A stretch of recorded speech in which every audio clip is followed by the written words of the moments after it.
नमस्कार दोस्तों, आज हम बात करने वाले हैं 3 ऐसी चीज़ों के बारे में जो अगर आपकी सही है तो आपको कहीं भी जाने की ज़रूरत नहीं है। आपका जो बॉडी है नॉर्मल फंक्शन कर रहा है। यानी कि ऐसे 3 चीज़ें अगर आपको पता है जो बिल्कुल ही एक नॉर्मल वे में काम कर रही हैं, इट मीन्स आपका जो शरीर है, आपका जो बॉडी है प्रॉपर तरीके से फंक्शन करने में और आपको हेल्दी रखने में मदद करता है। तो ऐसी कौन सी 3 चीज़ें हैं जिनका जानना आपके लिए बहुत ज़्यादा ज़रूरी है, और ये नॉर्मल रखना भी क्यों ज़रूरी है, और अगर ये नॉर्मल से ऊपर जाती हैं या कम होती हैं तो क्या प्रॉब्लम्स आपको थोड़ी बहुत देखने को मिलेगी। सो फ्रेंड्स, चलिए शुरू करते हैं आज का वीडियो। सबसे पहले हम बात करेंगे ब्लड प्रेशर के बारे में।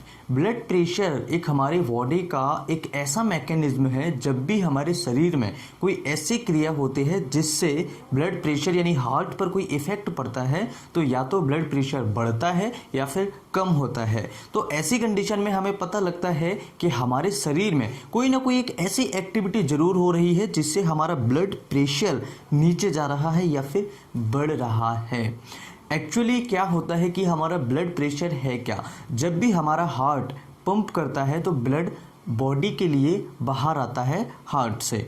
अब जब ये ब्लड यानी कि रक्त जब बाहर निकल आता है तो ऐसी कंडीशन में इसे ब्रेन तक भी पहुंचाना है, हाथों के लिए भी आना है, पैरों के लिए भी जाना है, पेट के लिए भी जाना है। तो ये एक प्रेशर डेवलप करता है, जिस प्रेशर से आप मान लीजिए आप एक गाड़ी चला रहे हैं और उसकी स्पीड 120 प्रति किलोमीटर के हिसाब से है, तो ऐसी कंडीशन में आपकी गाड़ी की स्पीड कितनी ज़्यादा होगी आप सोच सकते हैं। तो इसी तरीके से हमारा जो हार्ट है उसे पंप करना होता है। जब ये पंप करता है तो ब्लड हमारे दिमाग में, अब देखिए ऊपर किसी चीज़ को भेजना है तो प्रेशर ज़्यादा लगाना पड़ेगा, इसलिए 120 ऊपर का ब्लड प्रेशर यानी कि जब वो कॉन्ट्रैक्ट करता है तब 120 होना चाहिए, और जब वो रिलैक्स करता है यानी कि जब वो उसमें भरता है ब्लड तो ऐसी कंडीशन में 80 होना चाहिए।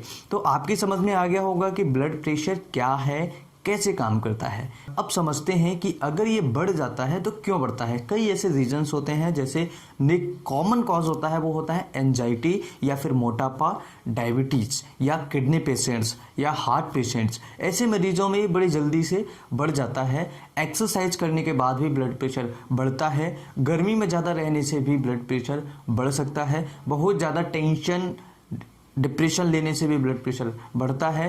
थोड़ा बहुत जैसे चाय, कॉफ़ी वगैरह पीने से भी हल्का सा ब्लड प्रेशर बढ़ता है। खाना खाने के बाद भी थोड़ा सा ब्लड प्रेशर बढ़ता है। अब बात कर लेते हैं पल्स के बारे में। पल्स क्या है और दिल की धड़कन क्या है। देखिए, जब भी हार्ट हमारा पंप करता है तो उसे 1 मिनट में 72 बार धड़कना होता है। 72 बार जब ये धड़कता है तो ये इसका जो प्रेशर होता है वो यहाँ तक भी आता है, जिसे हम रेडियल पल्स कहते हैं। यहाँ पर एक रेडियल आर्टरी होती है, इससे हम ये पल्स लेते हैं। तो यहाँ पर हमें ध्यान रखना होगा कि जो हमारा अंगूठा है, दोनों हाथों का जो अंगूठा होता है उसके पास में आप जैसे देखेंगे, इस साइड में आप देखेंगे, यहाँ पर दबा के देखेंगे, हल्के हाथ से ऐसे दबाएंगे तो आपको पल्स फील होगा, जिसे हम कहते हैं रेडियल पल्स। बाकी पल्स लेने के बहुत सारे तरीके हैं, बहुत जगह से पल्स आप ले सकते हैं। तो यहाँ पर आपको बिल्कुल ये 3 फिंगर्स ये लेनी है और इस तरीके से आपको पल्स लेनी है, राइट। मैं आपको इस हाथ में बता देता हूँ, ये 3 fingers, index, middle and ring finger. तो इस तरीके से आपको पल्स लेनी है। आप घर पर 1 मिनट में घड़ी से वॉच, बिल्कुल या वॉच टाइम लगाइए या फिर घड़ी से देखिएगा 1 मिनट में आपकी पल्स कितनी आ रही है।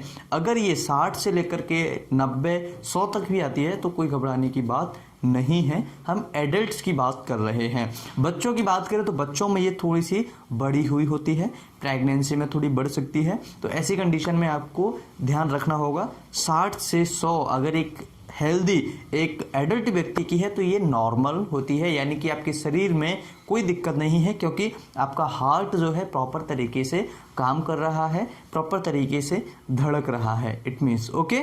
अब बात करते हैं कि अगर पल्स किसी की बढ़ जाए तो क्यों बढ़ती है। तो अगर किसी को फीवर आता है तो ऐसी कंडीशन में पल्स बढ़ जाती है, प्रेगनेंसी में बढ़ जाती है, छोटे बच्चों में बढ़ी हुई होती है, टाइफॉइड है तब भी पल्स कभी दब जाती है। कई ऐसे पेशेंट्स होते हैं टाइफॉइड में जिनको पल्स दब जाती है, यानी कम हो जाती है। कई ऐसे पेशेंट्स होते हैं जिनको टाइफॉइड में पल्स रेट जो होती है वो बढ़ जाती है। तो यहाँ पर दोनों कंडीशंस होती हैं। ट्यूबरक्लोसिस है या फिर कोई ऐसी परेशानी जिसमें आपको हार्ट को बहुत ज़्यादा काम करना पड़ रहा हो, ऐसी कंडीशन में भी आपकी हार्ट रेट यानी कि आपकी पल्स बढ़ी हुई देखने को मिल सकती है। अब बात कर लेते हैं सैचुरेशन रेट के बारे में। सैचुरेशन रेट यानी कि आपके फेफड़ों को बताएगा कि आपके फेफड़े सही हैं या नहीं है। तो सैचुरेशन रेट जो होता है, हम जब भी हवा लेते हैं, जब भी ऑक्सीजन लेते हैं, तो ऐसी कंडीशन में हमारे अंदर ऑक्सीजन अंदर चला जाता है और कार्बन डाइऑक्साइड बाहर आ जाता है, यानी कि एक्सचेंज हो जाता है फेफड़ों के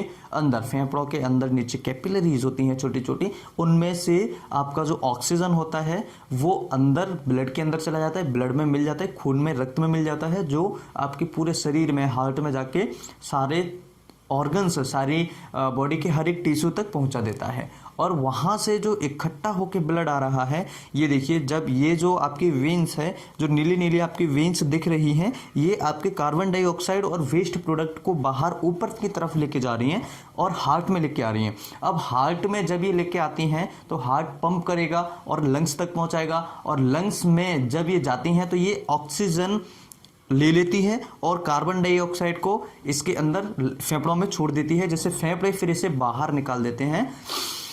हमने ऑक्सीजन या सारी गैसेस ली, ये हमने कार्बन डाइऑक्साइड ज़्यादा मात्रा में छोड़ दिया। तो ऐसी एक प्रोसेस है जो हम ऑक्सीजन को लेते हैं। तो ऑक्सीजन को पता लगाने के लिए हमें एक मशीन की ज़रूरत पड़ती है। उस मशीन का नाम होता है पल्स ऑक्सीमीटर। ये पल्स ऑक्सीमीटर क्या होता है, इसे यहाँ पर इस उंगली में लगाइए और ये यहाँ पर मार्किंग दे देगा, और जिसमें हमें पता लग जाएगा कि कितनी पल्स ऑक्सीमीटर होनी चाहिए। तो ऑक्सीमीटर पता लगाता है कि सैचुरेशन रेट यानी आपके फेफड़ों के अंदर ऑक्सीजन कितनी है। आपकी नॉर्मल जो ऑक्सीजन होना चाहिए वो होती है 97 से लेकर के 100 तक, 97, 98, 99। अगर इतनी आपकी सैचुरेशन रेट है, इट मीन्स नॉर्मल है। जिन पेशेंट की सैचुरेशन रेट 94 यानी कि 94% से कम आती है, ऐसे पेशेंट को इमिडिएटली हॉस्पिटल जाना चाहिए या फिर उनको डॉक्टर से मिलना चाहिए। ध्यान रखें, ऐसे पेशेंट्स जिनको फेफड़ों से संबंधित परेशानियां हैं, अस्थमा है या अदर कोई प्रॉब्लम है, ब्रोंकाइटिस वगैरह है या फिर कोई अन्य समस्या है फेफड़ों से संबंधित, तो उनमें सैचुरेशन रेट कम आ सकता है। तो ऐसी कंडीशन में आपको ध्यान रखना होगा, लेकिन डॉक्टर से ज़रूर आपको कंसल्ट करना है। अगर नॉर्मल टेम्परेचर की बात करें यहाँ पर, तो आपका टेम्परेचर होता है 99.6 फ़ारेनहाइट इवनिंग का, मॉर्निंग का होता है 98.6 फ़ारेनहाइट। ओवरऑल अगर हम बात करें कि आप फीवर आपको कब मानना है, 100.4 फ़ारेनहाइट से अगर ऊपर जाता है तो ऐसी कंडीशन में आपको फीवर मानना है। ये वुक की लैंग्वेज है। वुक जो हमारी मानती है वो 100.4 फ़ारेनहाइट से अगर ऊपर जाता है तब हम इसे फीवर की कैटेगरी में रखते हैं। आई होप कि वीडियो से आपने बहुत कुछ सीखा होगा और ये वीडियो आपके लिए बहुत ही हेल्पफुल रहा होगा। वीडियो अच्छा लगे तो लाइक करें, चैनल को सब्सक्राइब करें, कुछ पूछना चाहते तो कमेंट करें। मिलते हैं एक नई वीडियो में, तब तक के लिए बाय, ठीक है, थैंक्स फॉर वॉचिंग।